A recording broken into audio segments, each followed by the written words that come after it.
شهيوه من قاع الخابيه، مسمنات معمرين باكريش، ريلي على التكرميشه والتوراق والبنه. وما تنسوش تخليو لي الراي ديالكم في التعاليق. ودابا ندوزو للوصفه. السلام عليكم، مرحبا بكم في قناتي وقناتكم طبخ امينه. الاقتراح ديال اليوم رغيفات باكريش. غادي ندوزو للطريقه والمقادير في نفس الوقت. عندي هنا جوج زلايف ديال الفرص وزلافه ديال الفينو. غادي نخلطو الدقيق وغادي نزيدو عليه بقيه المكونات. عندي هنايا معلقه صغيره ديال الخميره الفوريه، عندي معلقه صغيره ديال الملح، وعندي معلقه صغيره ديال العسل، وعندي ماء دافئ للعجن. بسم الله على بركه الله. غادي نعجنوا العجين ديالنا. في هذا العجين ديال الرغيفات ديال اكريش ما تكثروش الملحه في العجين باش ما يجيوكمش مالحين. وغادي نجمعوا العجين ديالنا ونرجع معكم. ومن بعد ما جمعت العجين دابا غادي ندوز باش ندلكها، واللي ما مزروباش ديرها في بلاستيكه وتخليها تدلك على خاطرها. غادي ندلكوها مزيان باش يجيونا رغيفات. غادي ندلكوها مزيان باش يجيونا رغيفات مورقين وهشاش. ودائما فاش تيكونوا الملاوين ما تنبقاوش نقطعوا العجينه، غير تنجمعوها هكا في الدليك باش ما تيتقطعوناش في التوريق. هذه نصيحه. دابا تنشفوا العجين ديالنا من الماء، ودابا غادي ندوزو باش نخليوها ترتاح واحد 10 دقائق باش نشكلوها. غادي ندهنوها بقليل من الزيت،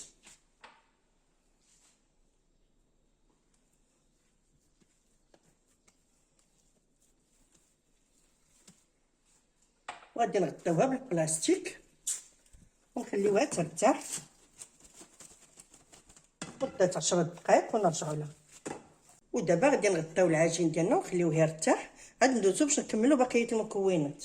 من بعد ما ارتاحت العجين غادي ندوزو باش نشكلوها كويرات ونخليوها ترتاح 5 دقائق. هاهي العجين ديالنا تتكون على هذا القوام هذا، هي مدلوكه ومرتاحه. بسم الله على بركه الله. بالنسبه للقياس تيبقى اختياري، اللي بغى يديرهم صغار اللي بغى يديرهم كبار.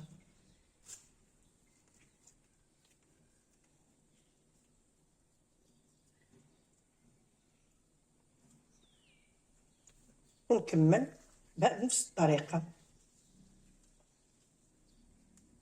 ومن بعد ما كورت العجين كامل دابا غادي نغطي عليهم نخليهم يرتاحوا شويه شي 5 دقائق وندوزو باش نشكلوهم.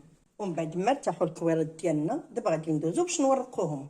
عندي هنايا الزبده والزيت اللي ذوبتهم وزدت معاهم 2 معالق ديال الفينو وخماره الحلوه. وعندي هنايا زيت نباتي باش نورق. وعندي هنايا اكريش باش غادي نعمروا الرغيفات ديالنا. غادي نبداو على بركه الله. بسم الله. غادي نبداو نورقوهم.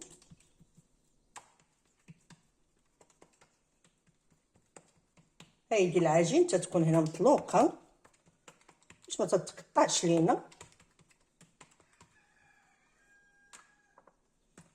ما تنكثروش من الزيت باش غادي نديروا اكريش فيه شويه د اليدام راكم عارفين باش ما يجيوناش مدمين بزاف.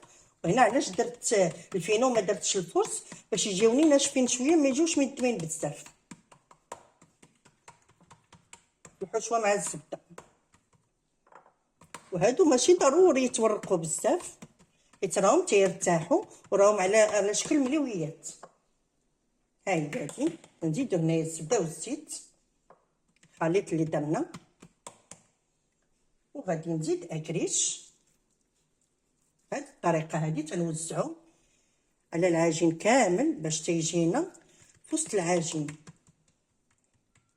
في الجوانب وفي الوسط. وتنعاود نطوي بهذه الطريقه هذه وتنزيد شويه الزبده والزيت باش تيجيوني رطب. وتنعاود نزيد الحشوه هنايا باش تجينا الرغيفات عامرين ما تيجيوش خاويين. وتنعاود نطوي بهذا الشكل هذا وتنعاود نطوي هكذا بهذه الطريقه هذه باش تيجيونا رغيفات مورقين. وتنجبد بهذه الطريقه هذه وتنبدا تنلوي وانا فضلت ندير الرغيفه ديالي صغار، اللي بغات دير رغيفات كبار غير حقها وتتكبر العجين وصافي. هادشي اللي كاين وراهم ساهلين وبساط.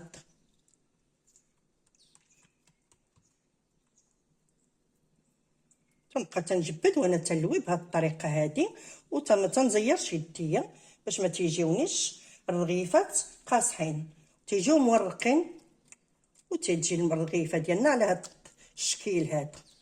هاي ودابا غادي نكملوا الرغيفات ديالنا كاملين بنفس الطريقه، وغادي نخليهم يرتاحوا شويه وغادي ندوزو باش نطيبوهم. من بعد ما ساليت الرغيفات ديالي كاملين بالطويان، دابا غادي ندوزو باش نطيبوهم. ها نتوما معايا، وهنا سخنت المقله وقرصت الرغيفه على هذا الشكل هذا، ودرت هذه الطريقه هذه بالنسبه للمبتدئات. درت الكاغيط وعاد قرصت عليه. نديروها هكا تنحيدوها بسهوله مباشره، تنرشوا عليها شويه ديال الزيت وتنقلبوها. هذا سر من الاسرار باش يتنفخوا لنا الملويات ديالنا.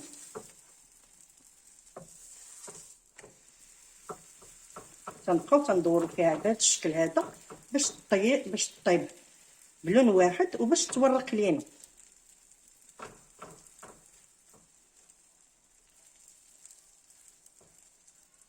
هانتوما باش تعرفوا الملويات ديالنا راهم ناجحين، هو بداو تيتورقوا وبداو تيتنفخوا.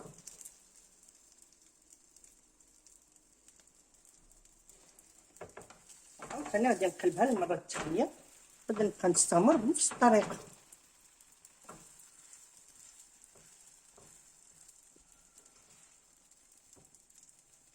العافيه تكون متوسطه باش ما تلهبهمش لينا ويطيبوا لنا حتى من الداخل.